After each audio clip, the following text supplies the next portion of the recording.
Hey, welcome to the Crow Show. Today I'm at March Field Air Museum and looked at all the different things they had during the wars, starting from World War One to World War Two, Korean War, Vietnam, and current. They have a stealth bomber inside the building, and it's a great place to go and visit and appreciate American history. So enjoy. Crow Joe here. I'm at the March Airfield Museum, right here. You can see all the different planes from different wars. It's right off of Van Buren and the 215 freeway out here in Riverside. So it's an interesting place. We're gonna check it out. This is Lieutenant General James H. Doolittle. I sold the Cadillac to this guy. I had no idea who he was. A war hero. Flew mission after mission over the enemy, and a great American. When I go fly, you know, I'm afraid to fly sometimes. I had a bad experience flying. This guy flew over enemy territory. Fearless. Some of the things, there's the helmet that they used. There's the Royal Great Britain Royal Flying Corps. Bayonet used. Didn't have a blade on it though, and this is from the French. And then over here, look at that helmet. Oh my God. That helmet is crazy. That is among the living, they lay the dead. As we dug in, we found this stuff layers and stacks on top of one another. One company after another had been shoved into a drum fire and steadily annihilated. Wow. The Iron Cross. The shoes they wore in trench warfare. There's the gas mask. The uniforms they wore. U.S. servicemen wore the wool. Look at that knife. Trench knife.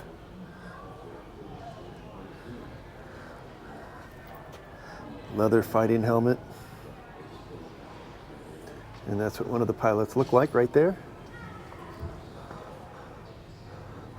This is a letter. It looks like soldiers of the United States, the people of the British Isles welcome you and your way to take your stand beside the enemies of the many nations now fighting in the old war, the great attack for human freedom. Mrs. M.K. Plummer, back in 1918.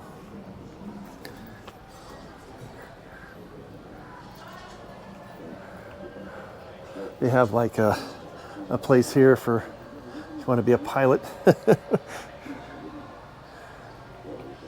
In here, see what that looks like. Oh, that's not too bad. It just shows what they wore back then. Check this out. Stealth bomber. I'd love to have one of these. Air Force stealth bomber. This is the older one. Okay, so not run up the stairs, wipe out. Whoa, it is a little wobbly. Look at that.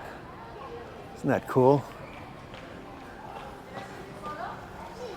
Is Elon Musk going to, there's the cockpit in there. Man, they need a whole hell of a lot of room.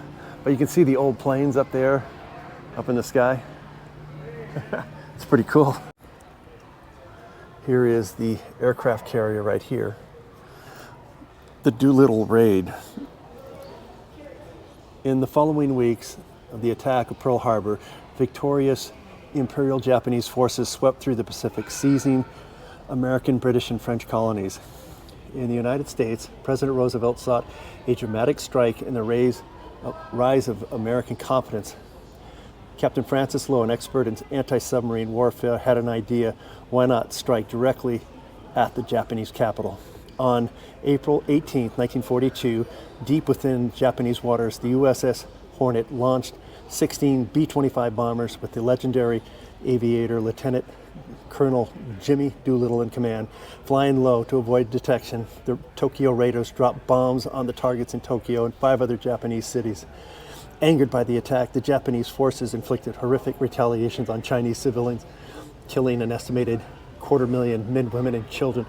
While strategically insignificant, the raid was an unqualified success. The morale of the United States soared as Japanese vulnerability splashed across the front pages of newspapers.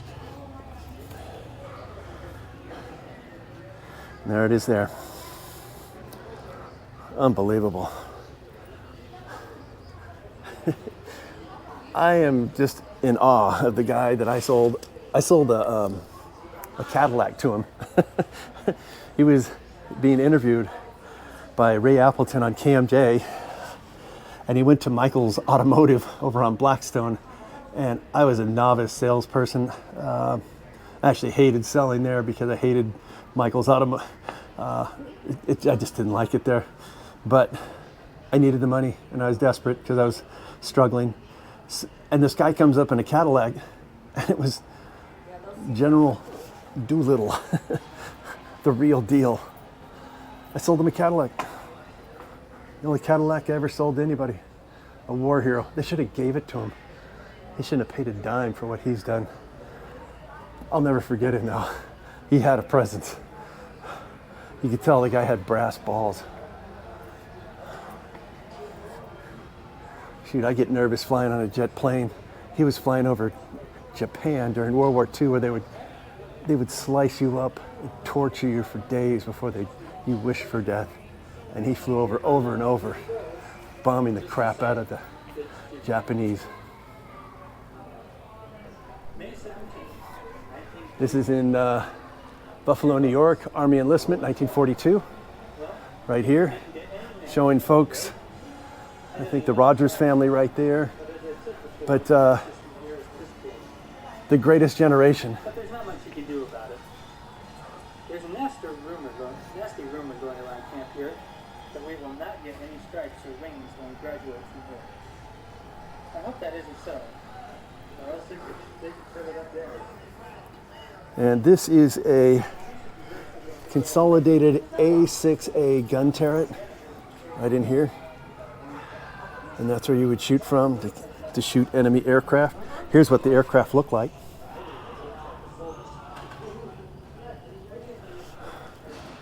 Just amazing. Look at this old telephone.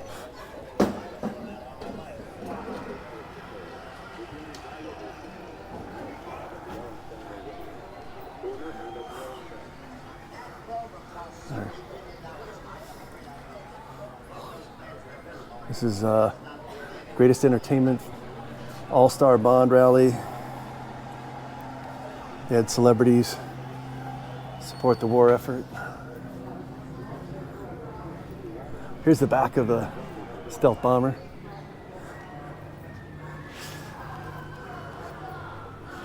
I wonder if I could win one of those in an estate sale. What do you think?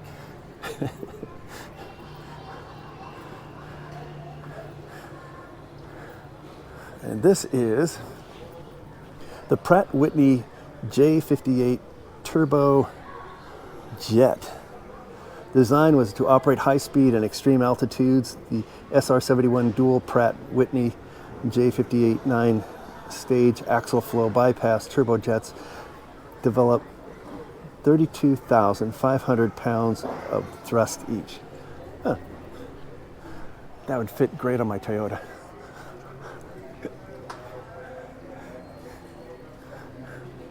I've got a souped up 2005 Toyota Corolla with over 500,000 miles on it. I could put one of those on there.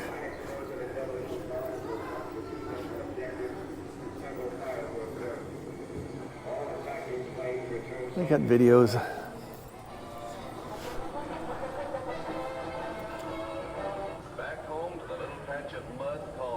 Unmanned aerial. It's one of our first drones right here.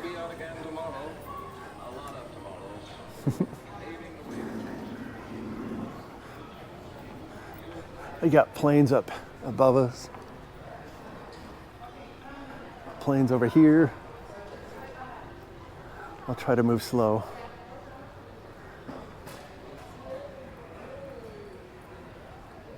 Now I'm not sure about this jet. This is after World War II, I think. It's just on Veterans Day. All the people that sacrificed. It's amazing. And the people, my neighbors, are the people I associate with around the community. One of my neighbors came from Afghanistan and went through horrific things in order to get to America, and he loves America. Another acquaintance of mine, she came under the regime of Pol Pot, where they were trying to kill her entire family, and she escaped by living in caves. So freedom isn't free, and that's why we have to really say thank you to the men and women in uniform.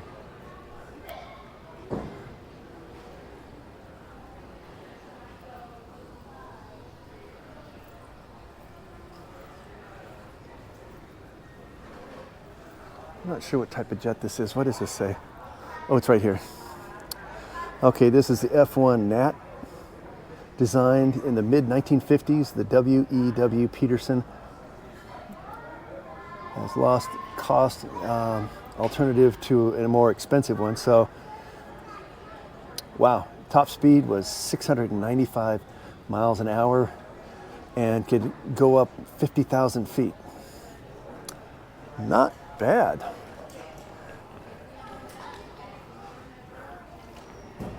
What is this over here? I'm not sure what this is.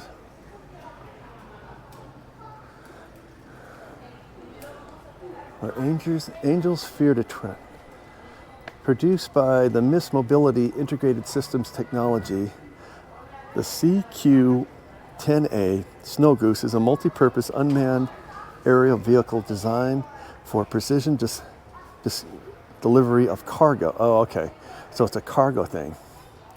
It can carry 575 pounds worth of stuff.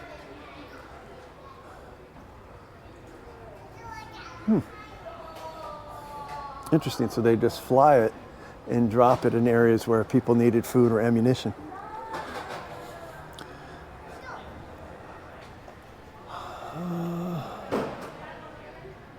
Air-to-surface percussion attack missiles designed to use by the Air Force and Navy. Wow, look at that. Torpedo. Pretty cool. It's a great place to take the family on.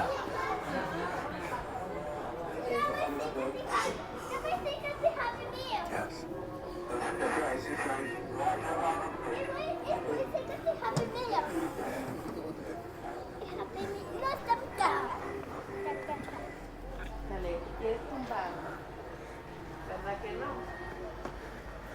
Over here, it's the U.S. Air Force.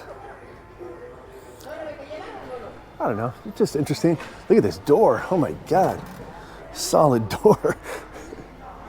Some of the more modern uniforms.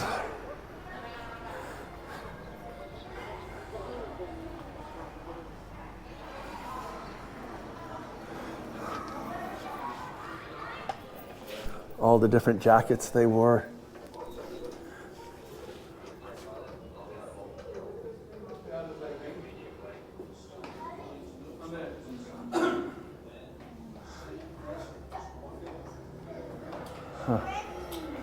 Hopefully you can see these. You can see the... Daddy, do not talk about what happened with this house. Daddy, do not talk about what happened. I know the nuclear bomb. Is this a movie? Here's some of the things here. Uncle Pete went through this in World War II. He had to kill Germans. And then my other Uncle Pete had to kill Chinese. And Uncle John on D-Day, I think Uncle John was on D-Day with the gliders. Here's Hitler. Oh, look at that machine gun.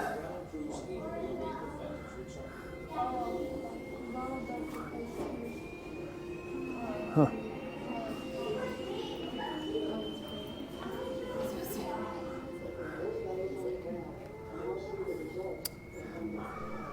Well, it's kind of tough with when the Japanese attacked. They put Japanese in internment camps, and which was wrong to do because they were pro-American. At least the family that I knew. When I grew up with the Jungs. They were Japanese. They were great Americans, loved America, and never would allow the brutality what the Japanese military did back in the 40s. But it just depends on the government. But it is a shame that they were put in internment camps, just association by what you look like. This is Viet Cong.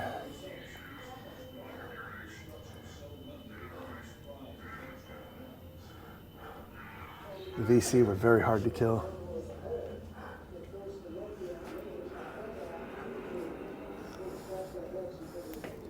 I almost was enlisted into Vietnam, but I was too young at the time, and then by the time I was eligible, the war was over.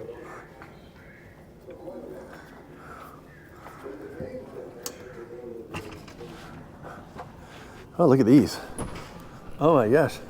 A replica. This isn't the real one, but that is the Wright brothers plane right here. That was the first plane. Whoa. The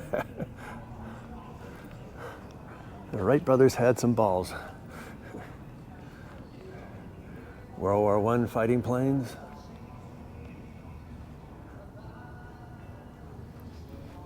Right there.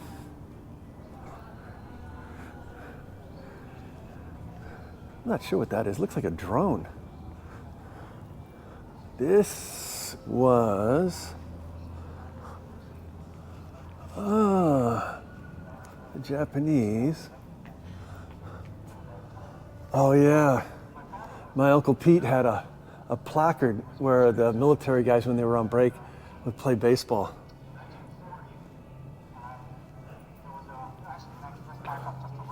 Cool photo. The Tigers.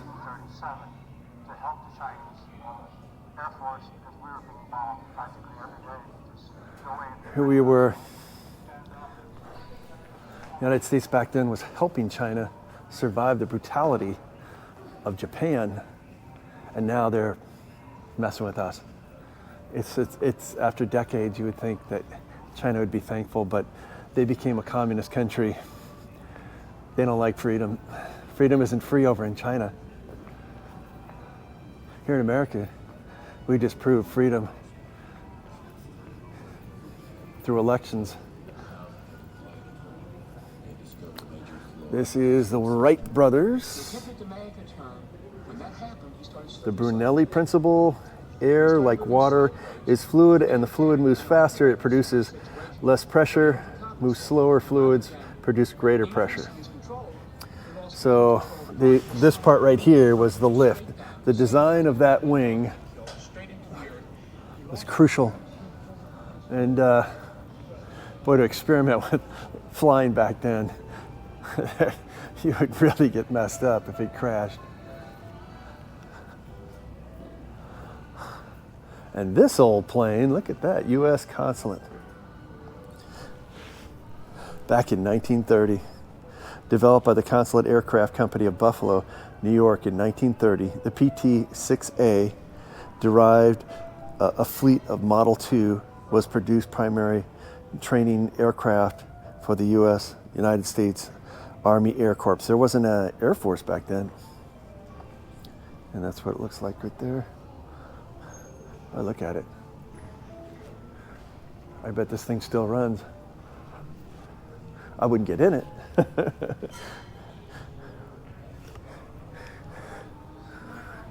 This looks like a more modern version. With its sleek lines and 700 horsepower inline engine, the Curtiss P-6E fighter represents the pinnacle of the 1930s biplane design.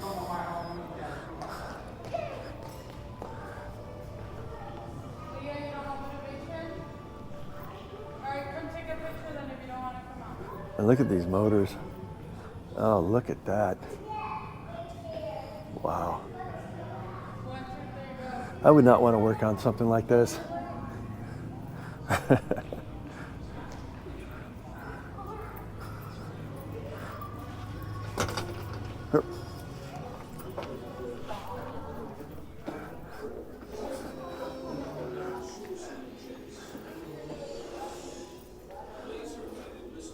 There's the Russians.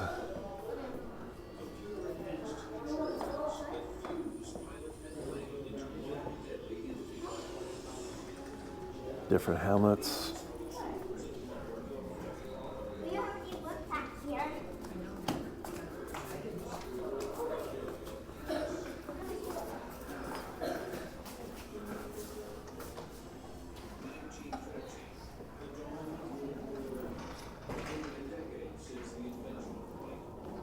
Wow, look at that camera.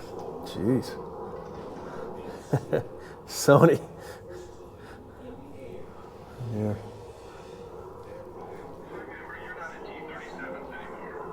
This aircraft separates the men from the boys.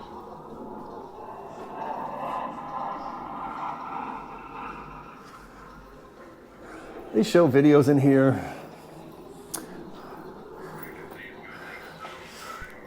There's women in the Air Force here.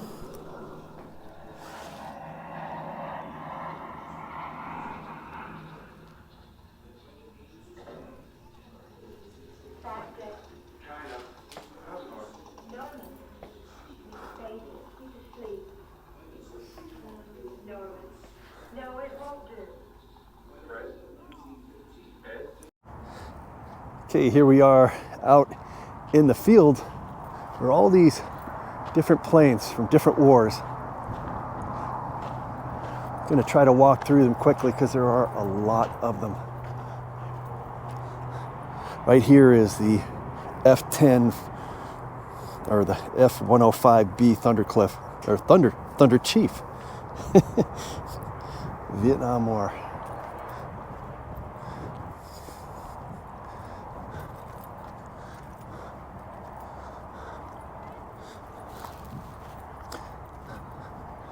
This here, the Starfighter from the Cold War.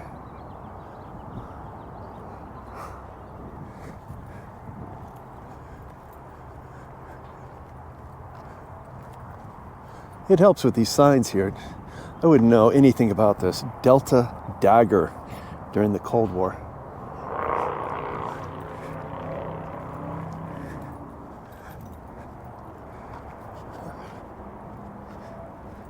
All these different planes, man. This one here is Voodoo, the F-101B Voodoo. And then over here is the, holy crap, look at that thing. Damn, that's a big plane.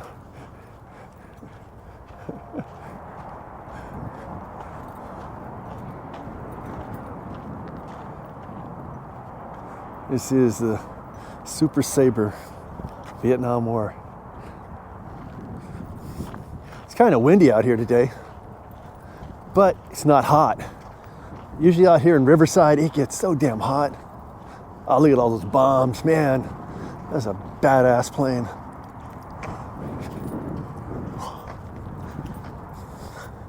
See, I'd want something like that in my backyard. You know, a couple of bombs, somebody give me a bad time, I'd just drop a bomb. I'm just kidding. Good God. Some of you think I would. Or maybe.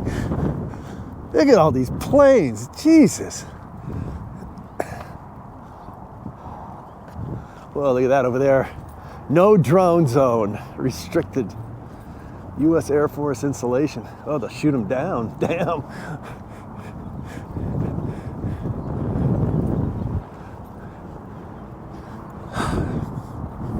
It is crazy what's happened.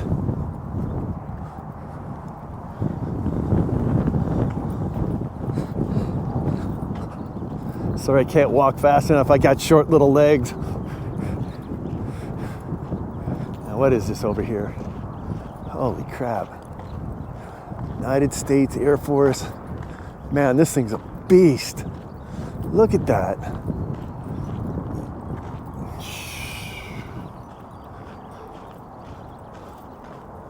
There's the fuel tanks right there.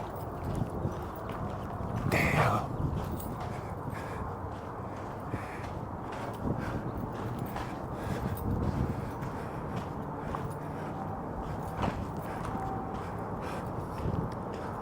I guess that's a refueling spot. Is that what that's for? I'm not sure what this is. Maybe somebody could tell me in the text. What is that? It's got to be for refueling.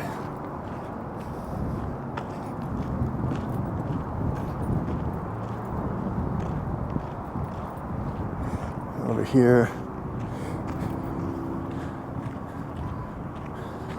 There's the air raid siren in case you're attacked.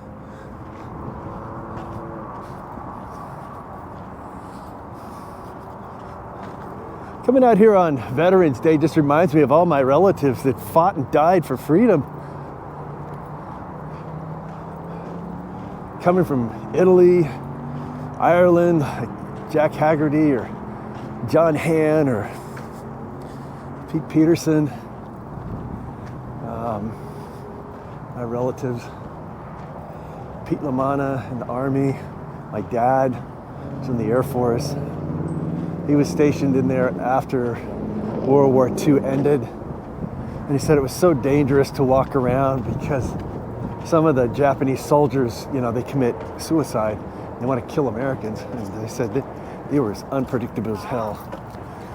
But the other folks, he said, after the war, said they were very good. But he said there was a certain group, it just, you don't know what they were going to do. He lost a couple friends there when he was over there because they dropped their guard. They thought the war was over and they would go out and then they get killed. So, yep. And then after that war, 20 years later, or let's see, how many years ago?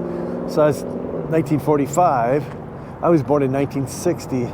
And I had friends, Teddy and Danny Jung were my brothers. They're from Japan. They were adopted, and the family was just great. They were great Americans. They loved America, but their adopted parents had to go to an internment camp, which, you know, that's pretty bad to do that, especially when they were pro-America all the way. Very kind towards people. They would never want any of that horrific crap that the Japanese government did. So, look at this, the Kamish.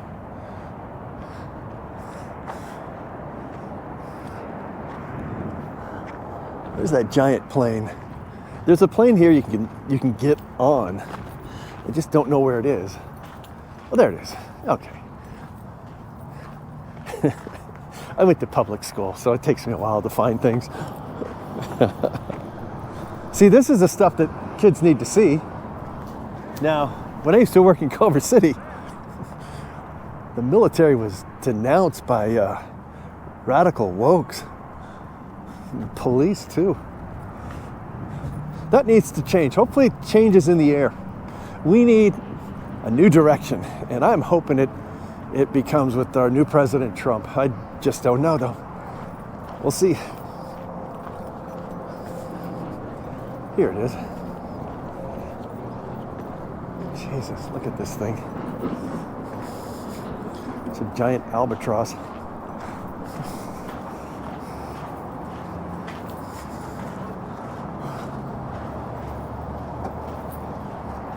Oh, man. Wouldn't this be a cool house? Let's see what it's like in here. Oh my God, these stairs. Whoa. Look at that, there's the hatch where they drop parachute.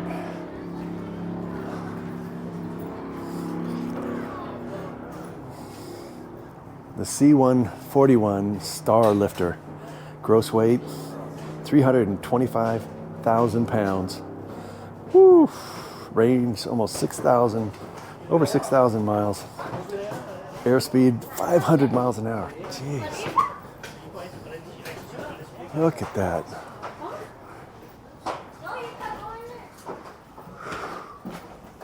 Boy, this place had stories.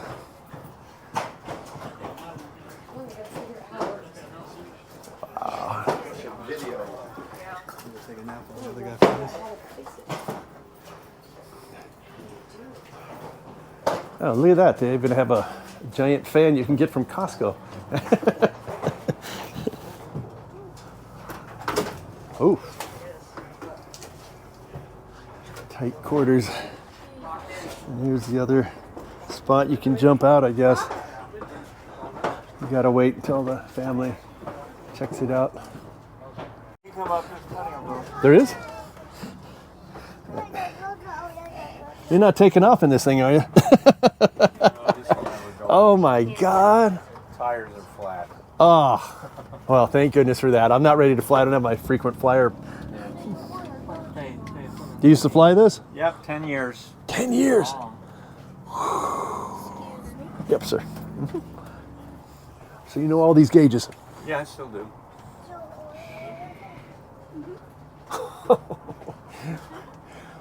Actually, I flew 7 planes here in the museum. This is just one of many. Who are you? What's your name? Walter. Walter.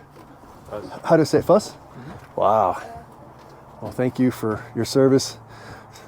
Yeah, you're in Desert Storm. You're in Desert Storm? Yeah, I was in a reserve unit when I flew this. I was a captain for Alaska Airlines at the time, 30 years. And then I got called into active duty, so I flew this for a year. Wow. Supporting Desert Storm. Oh, man. Before that, I flew in a Strategic Air Command, tankers, bombers. Freedom isn't free, is it? No. Well, thank you for your service and what you did. I met Doolittle in Fresno. When I was a kid, I was selling cars at Michael's Automotive, and this guy comes up and it says Doolittle in the back of his license plate. And I didn't know he was getting interviewed about World War II and all that. And then he comes in, I want to buy this car. And he said, what's your name? I said, my name's John. And he's like, I want that car right there. He's like, very. He was, I actually flew him when I was here at the base. You did? Him and LeMay. Oh, my God. Doolittle, he's all shriveled up. I know. Well, old age sucks. Brass balls. Every time I go flying, I'm afraid to fly because I had a bad experience my first time flying. But I just think of him and I go, Yeah, that guy had brass balls. Just like you, you know? You're flying in enemy territory. If you crash and you captured, it's better that you die in the crash because, you know, nothing worse than wishing you were dead. But thank God for all you do and the servicemen and women that did. So thank you. And that concludes the video of March Air Force Base. This is Crow Joe. I recommend you check it out and see you on the next one. All right. Bye-bye.